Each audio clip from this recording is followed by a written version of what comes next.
Soyez bénis. Bénissons le Seigneur pour ce jour nouveau qu'il nous accorde. C'est une grâce que de se réveiller, n'est-ce pas? C'est une grâce pour laquelle nous pouvons bénir le Seigneur et pour laquelle nous ne devons pas garder nos bouches fermées, mais au contraire, nous devons louer l'Éternel. Alléluia. Et ce matin, le Seigneur va encore nous conduire dans sa pensée, rempli de joie comme Maman Michel, j'espère, pour chacun d'entre nous, à l'écoute de la parole de Dieu. En tout cas, ce matin, le titre du message que nous recevons, c'est « Marcher sans reculer intérieurement ». Amen. Marchons sans reculer intérieurement. Et cette pensée, nous allons la méditer au travers de la lettre aux Hébreux, chapitre 10, les versets 35 à 39. Mais pour introduire cette pensée, nous voulons nous rappeler cette réalité qui est que l'on peut être présent physiquement, mais être absent intérieurement, être absent spirituellement. Nous sommes très contents de tous nous voir ce matin, même pour ceux que nous ne voyons pas forcément physiquement. Et nous pouvons avoir l'impression que nous sommes tous là les uns avec les autres en train de communier, et pour autant, la réalité intérieure peut être différente. Alléluia. Amen.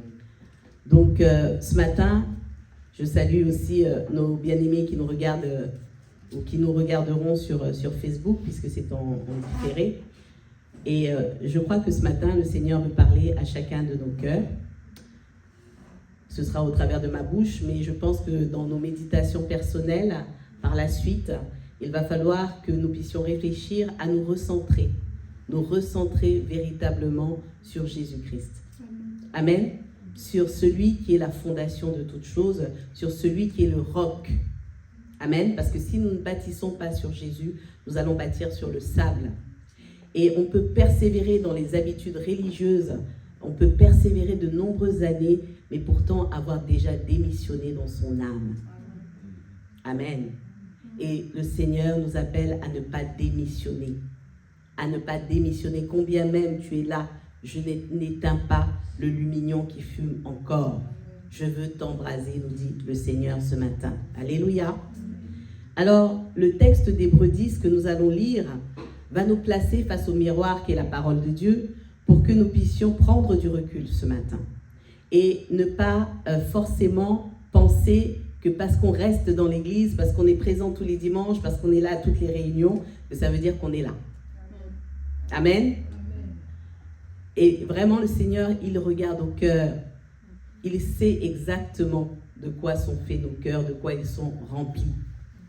Et être là pour être là, ce n'est pas ce qui plaît au Seigneur. Amen. Le Seigneur veut voir un cœur qui vibre. Le Seigneur veut voir un cœur bouillon.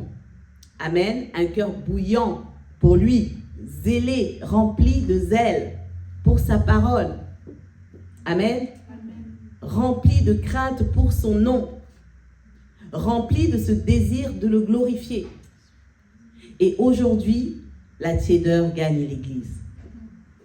La tiédeur a gagné l'Église. La tiédeur nous a envahis. Alors le Seigneur, ce matin, veut parler de ce repli qu'il voit dans ton cœur. De ce repli qu'il voit dans mon cœur. De cette perte de confiance en lui. Le Seigneur veut nous parler de ce qu'il y a au fond de nous, que nous taisons aux uns et aux autres, mais que lui voit. Et qui nous ronge en réalité. Parce que lorsqu'on a perdu confiance en Dieu, eh bien on tourne en rond, bien aimé. Et le mal-être vient s'installer. Et on prend l'habitude de faire bonne figure. C'est pour ça que l'apôtre Paul prévenait Timothée en disant que dans les derniers temps, les gens auraient l'apparence de la piété. Mais ça s'adresse à qui? Ça s'adresse aux chrétiens. Ce ne sont pas les païens qui ont l'apparence de la piété. C'est ceux qui la pratiquent en réalité, n'est-ce pas? Ça s'adresse à l'Église. On prend l'habitude de faire bonne figure et ce n'est pas ce que Dieu veut pour nous. Nous devons marcher dans la vérité. Nous sommes au service de la vérité, n'est-ce pas? Alléluia. Et le Seigneur veut que nous puissions marcher dans la vérité. Peu importe où nous en sommes aujourd'hui, il est la solution. Jésus-Christ est le chemin, la vérité et la vie. Amen. Alors, le retrait qui s'installe dans nos cœurs, il peut être dicté par la fatigue, il peut être dicté par la peur, il peut être dicté par la lassitude, parce qu'on n'en peut plus des épreuves. Et ce matin, le Seigneur veut nous rappeler que la foi, ce n'est pas une position immobile. Amen. La foi, ce n'est pas une position immobile. La foi, elle nous conduit à avoir une assurance qui nous propulse vers l'avant, constamment. Alléluia, vers l'avant. Nous devons tendre vers l'avant. Ne pas rester immobile, parce qu'en réalité, on ne reste jamais immobile, on recule. Alléluia, nous allons le voir ensemble. On ne reste jamais. On peut avoir l'impression de se dire, bon allez, je reste tranquille, j'attends que le vent passe. Mais en réalité, c'est dangereux. Alléluia. Et l'image que le Seigneur me donnait, c'était cette personne qui était dans sa barque, qui ne ramait plus, qui était assis, mais en fait, le courant le ramenait en arrière.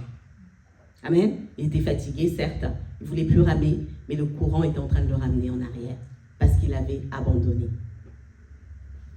Alors, nous ne devons pas confondre, ce que nous devons premièrement retenir, nous ne devons pas confondre la routine des habitudes avec la persévérance de la foi. Amen. Ce sont deux choses différentes.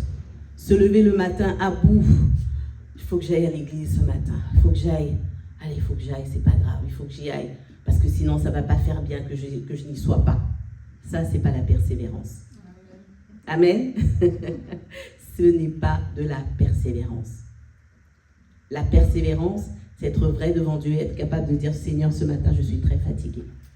Seigneur, ce matin, l'envie me manque. Aide-moi, viens à mon secours. Amen. Et le Saint-Esprit répond à de telles prières. Alléluia. Nous allons lire Hébreux 10. Est-ce qu'il y a un bien-aimé qui veut bien m'aider? Hébreux 10, les versets 35 à 39. Hébreux, chapitre 10, versets 35 à 39.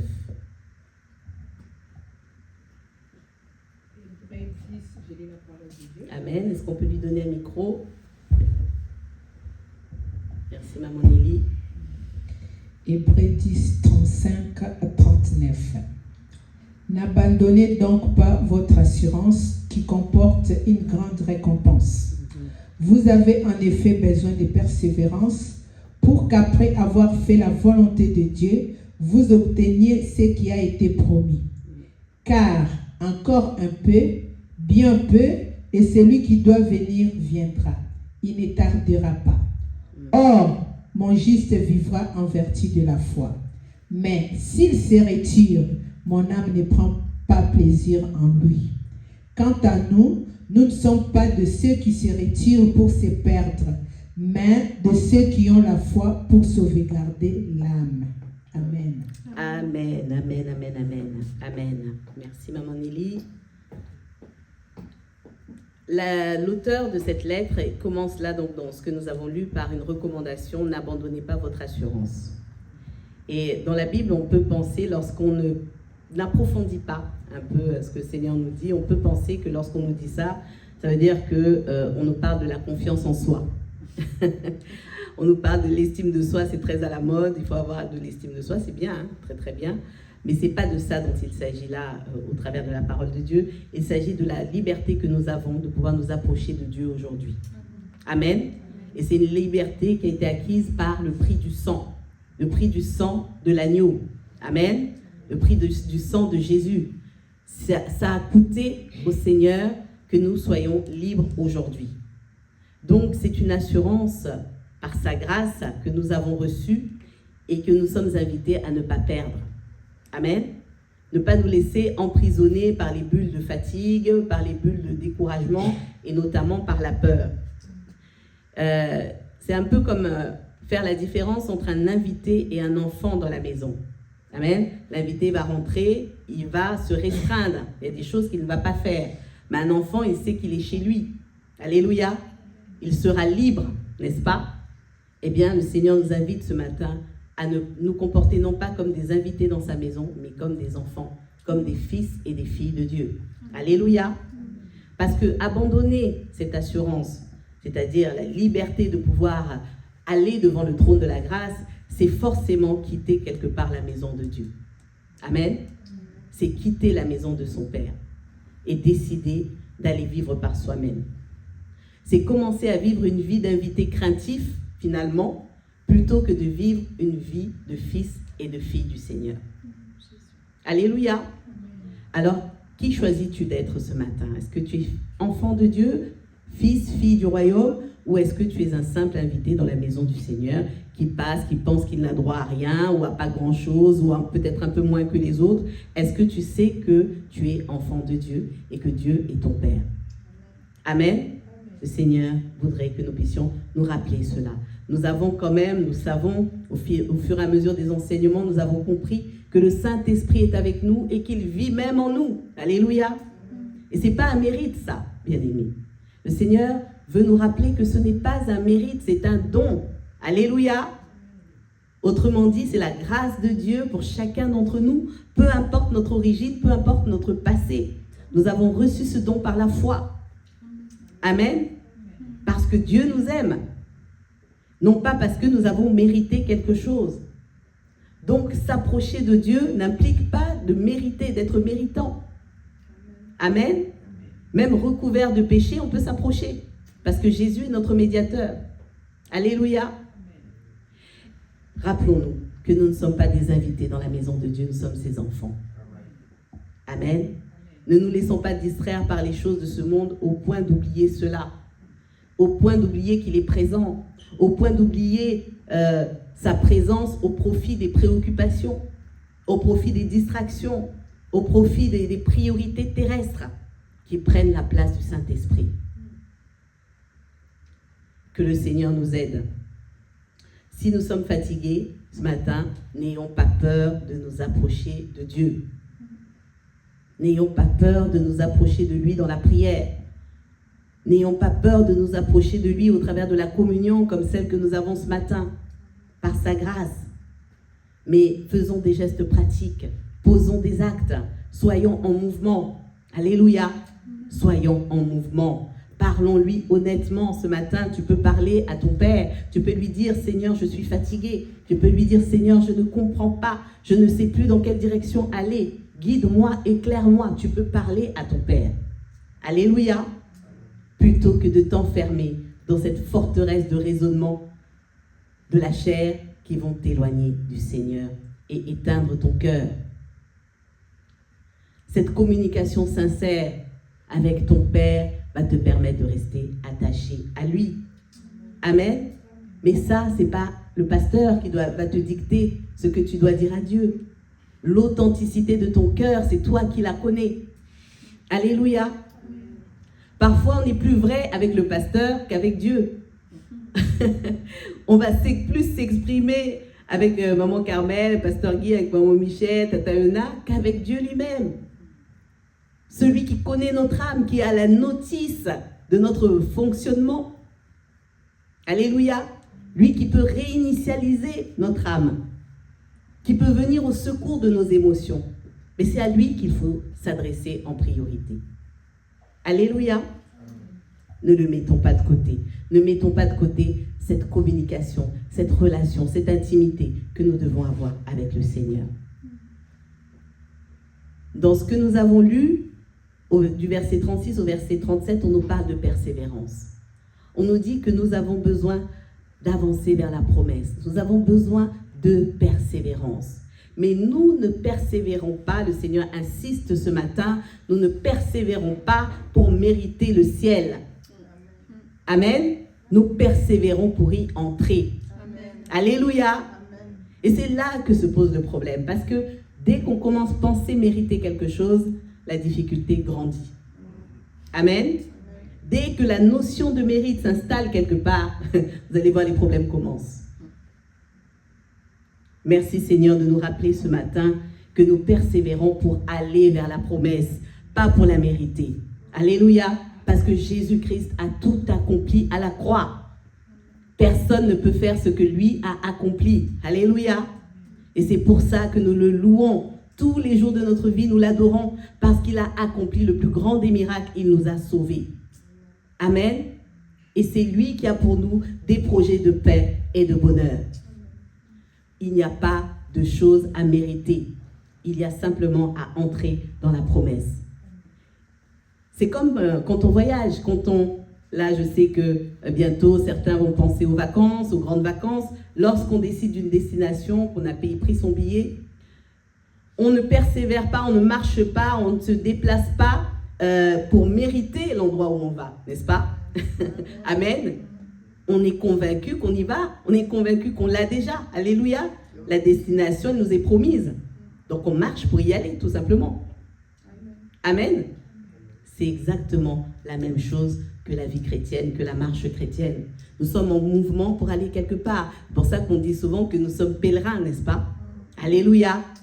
Nous marchons vers la promesse. Et pour ne pas abandonner, le secret, pour ceux qui ont fait un peu de sport, moi j'en ai fait il y a très longtemps, le pasteur Guy rigole, mais je t'assure, c'est vrai. Lorsque, par exemple, on fait une épreuve comme la course, pour tenir, pour ne pas abandonner, il faut regarder à la ligne d'arrivée. Amen. Si tu regardes à ceux qui courent autour de toi, tu vas abandonner. Il faut regarder à la ligne d'arrivée. Alléluia. Eh bien, pour nous, c'est pareil. Pour nous, c'est pareil. Au verset 37, on nous dit qu'encore un peu de temps, celui qui doit venir viendra. Alléluia. Ça, c'est pour nous la ligne d'arrivée. C'est pour nous la ligne d'arrivée. Jésus revient bientôt. Amen. Alors, pour tenir des épreuves, nous en avons chacun et c'est pas facile. On va pas se mentir ce matin. Des fois, c'est compliqué. Mais est-ce qu'on ne peut pas se rappeler, bien-aimés, même au plus profond du feu, de la fournaise, est-ce qu'on ne peut pas se rappeler de ce que Dieu a fait pour nous hier? Amen. Amen. Est-ce qu'on ne peut pas tenter de se rappeler, ou en tout cas de se poser la question, est-ce qu'au moins une fois dans ma vie, Dieu n'est pas venu à mon secours? Est-ce qu'au moins une fois dans ma vie, je ne sais pas si ça fait 30 ans, 20 ans, 50 ans que tu es sur terre, 80 ans peut-être, par la grâce de Dieu, est-ce qu'il n'y a pas eu un jour, une heure, une seconde où Dieu n'est pas intervenu dans ma vie? Amen. Et ça fait toute la différence. Parce que lorsque tu rappelles à ton âme que Dieu est vivant, qu'il intervient, qu'il vient à ton secours quand tu as des difficultés et qu'il a déjà agi, qu'il a fait ses preuves, alors tu retrouves la confiance. Alléluia. Tu retrouves le courage de persévérer. Tu prends le courage parce que tu l'as, ce courage. Tu as en toi l'esprit du Dieu vivant. Alléluia. Simplement, des fois, ta chair se réveille. Elle te fait oublier. Alléluia. Elle nous fait oublier que Dieu agit, qu'il agit encore aujourd'hui et qu'il agira encore demain. Amen. Est-ce qu'on peut chanter ensemble? Compte les bienfaits de Dieu, mets-les tous devant tes yeux, tu verras en adorant combien le nombre en est grand. Alléluia, alléluia. Merci Jésus. J'espère que toi aussi, tu sais que Dieu a accompli de nombreux bienfaits dans ta vie. Moi, je le sais. Amen. Alléluia. Merci Seigneur.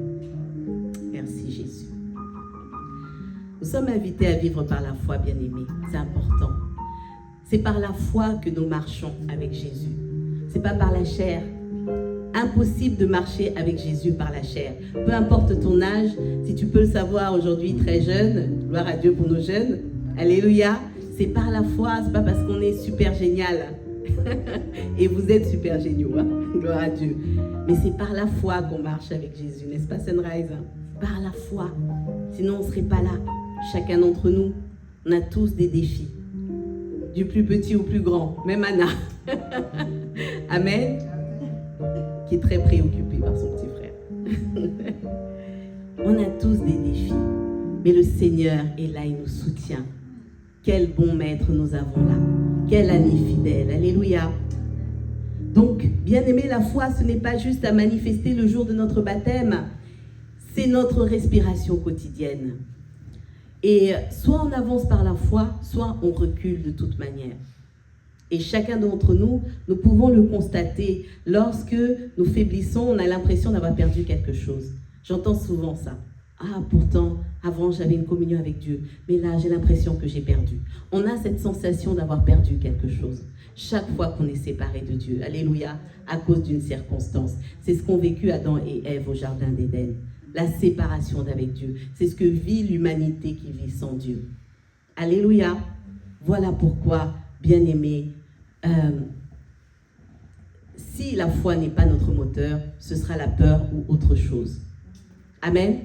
Ce sera la peur ou autre chose.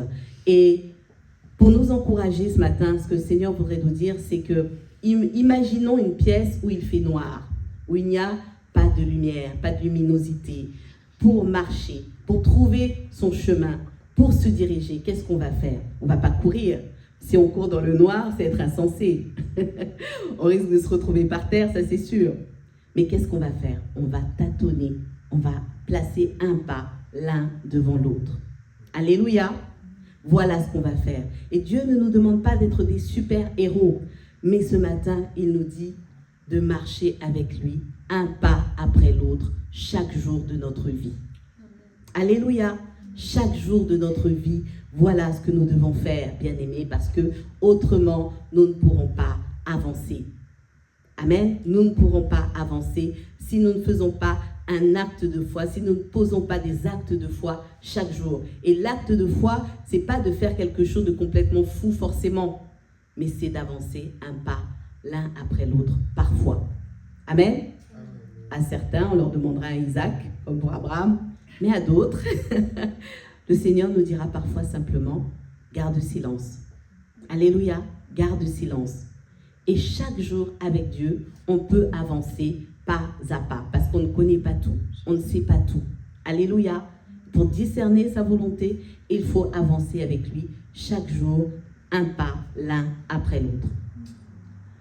Des exemples que le Seigneur m'a inspirés, par exemple, il peut y avoir des moments où on ne prie plus autant qu'avant.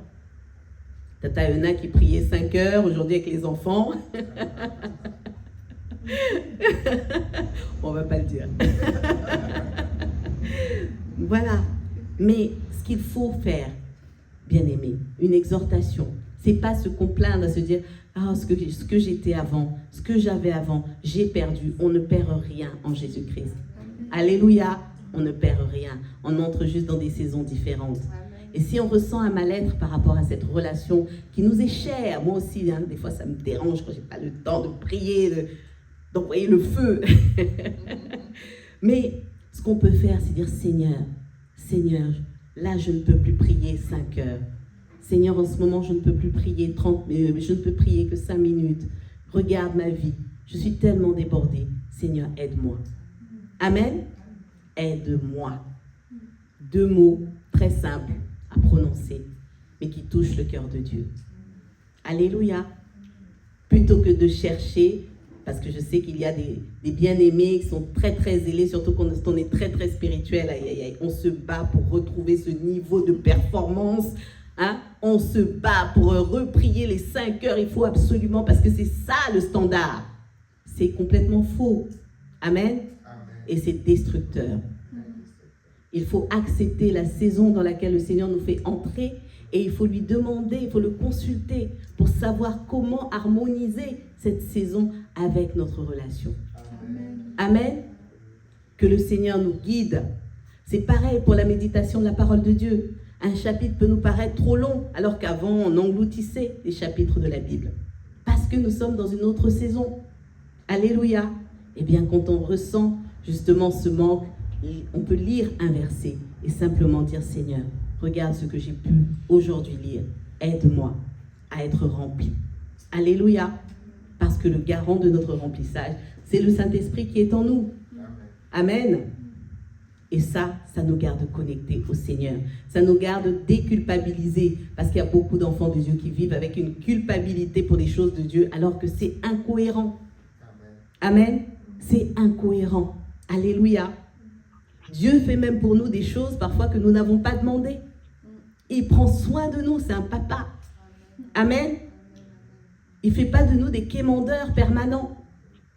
Alléluia. Que le Seigneur nous aide à être équilibrés et à dépendre de lui. À être capable de ne pas faire preuve d'orgueil, parce que lorsqu'on n'est pas capable de parler de ses faiblesses à Dieu, on est dans l'orgueil. Amen. Lorsqu'on veut absolument, même devant Dieu, paraître très religieux, on est dans l'orgueil.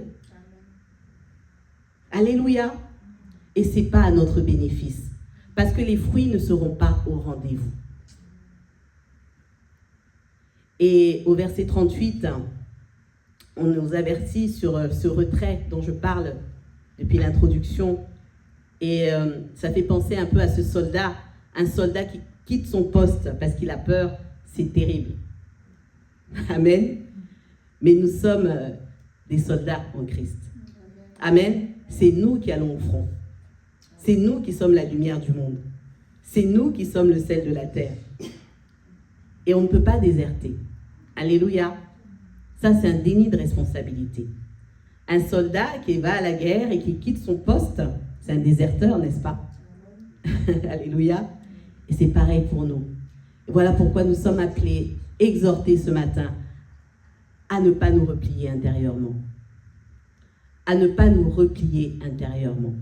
À ne pas aller nous cacher quelque part sous nos faux raisonnements et avoir quitté notre position. Lorsqu'on a quitté sa position, on intercède quand on est en public. Mais lorsqu'on est seul, pour nous qui sommes intercesseurs, parfois on n'intercède plus. Amen. Personne ne le voit, on pense que personne ne voit. On se dit même que Dieu ne voit pas. C'est dire à quel point on peut basculer vraiment dans quelque chose qui n'est pas bon. Amen. Et l'autre image que le Seigneur m'a montrée pour nous dire que nous devons vraiment veiller sur notre marche, mais ça en passe par veiller sur notre cœur, par continuer d'avoir un cœur vivant pour le Seigneur, bouillonnant pour le Seigneur. Lorsqu'on est par exemple sur une côte, qu'on est à vélo, c'est une illustration qui m'est venue, lorsqu'on est à vélo, qu'on est fatigué de pédaler, on est sur une côte, qu'est-ce qu'on fait? On recule. On recule jusqu'à la catastrophe, n'est-ce pas? Voilà, une plante, si on ne l'arrose pas, elle ne va pas se faner tout de suite. N'est-ce pas? Si on ne l'arrose pas pendant 1 mois, 2 mois, 3 mois, à part pour les cactus, voilà, mais une plante qui a besoin d'eau pour vivre, si on ne l'arrose pas, elle ne va pas se faner dans les jours qui viennent. Mais pour autant, elle est en train de mourir. Nous, on ne le voit pas. Amen. Amen. On ne le voit pas, mais elle est en train de mourir.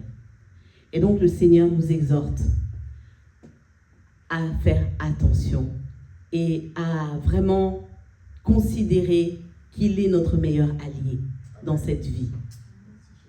Alléluia, notre meilleur allié, notre pilier, notre enseignant, notre guide, notre force, c'est Jésus-Christ. Amen, c'est Jésus-Christ.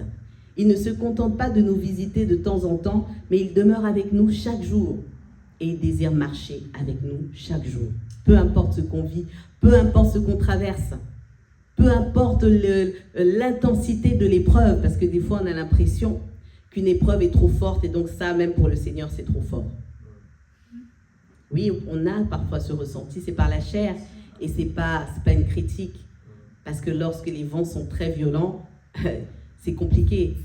Dans la parabole, le Seigneur parle de la maison bâtie sur le roc et de la maison bâtie sur le sable. La tempête frappe les 2 maisons. Amen. Les 2 maisons. Donc le ressenti, il est réel. Pour autant, notre Dieu est là, avec nous, chaque jour. Amen. Le verset 39 conclut par le fait de dire que nous ne sommes pas de ceux qui se retirent. Amen. Ce n'est pas une affirmation orgueilleuse, c'est une proclamation. Amen, par la foi. Est-ce que tu es de ceux qui se retirent ce matin? Ou est-ce que tu es de ceux qui marchent par la foi? À chacun d'entre nous de répondre et de nous inclure dans cette bénédiction, parce que ça, c'est une parole de bénédiction. Amen, de la part du Seigneur. Il nous a rendus capables de marcher par la foi. C'est un miracle. Un miracle. Et nous sommes avec lui dans cette marche. Alléluia. Donc c'est un appel au réveil spirituel ce matin, un appel à ne pas regarder à la hauteur de la montagne, mais un appel à regarder à Jésus. À lui et à lui seul. Alléluia. Ce que nous faisons ensemble ou individuellement avec lui, ce n'est pas un jeu. Ce n'est pas du tout un jeu. Lorsqu'il est allé à la croix, je regardais un article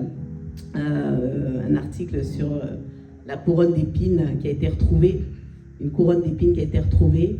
En fait, c'est une couronne d'épines particulière parce qu'en fait, elle était faite de pointes qui s'enfonçaient dans son crâne. Amen. Donc même lorsqu'il a été crucifié, il aurait dû être déjà mort. Lorsqu'il a été présenté à la foule par Ponce Pilate, il aurait dû être déjà mort. Amen. Et l'historien qui relatait cela, qui était chrétien, disait « Il a tenu certainement par amour pour nous. » Amen. Donc ce n'est pas un jeu. Il y a un véritable enjeu spirituel. Alléluia.